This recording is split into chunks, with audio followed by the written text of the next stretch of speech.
Look at that. Are you excited, my beautiful friends? This is my first infinite scarf ever and coming along very well, no? I really love this yarn, but I think that this continue. And yeah, it's too bad, but I got it very cheap from the local shop. I will put also the yarn weight and everything when I'm done with this scarf. I really hope I will finish it tonight and photo shoot tomorrow and edit out the video, and this is gonna be video tutorial. I hope I can post it tomorrow, if not gonna be on Thursday.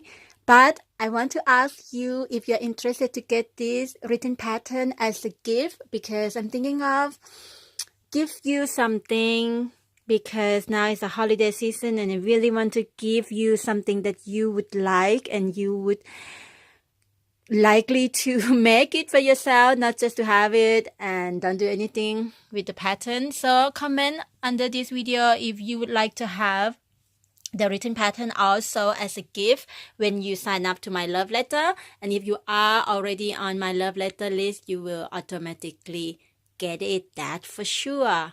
Let me know. And look at this hook. This is from Fur Crochet hook. I'm sure you know about this hook. And guess what? I'm going to do a giveaway on Sunday coming. Woohoo!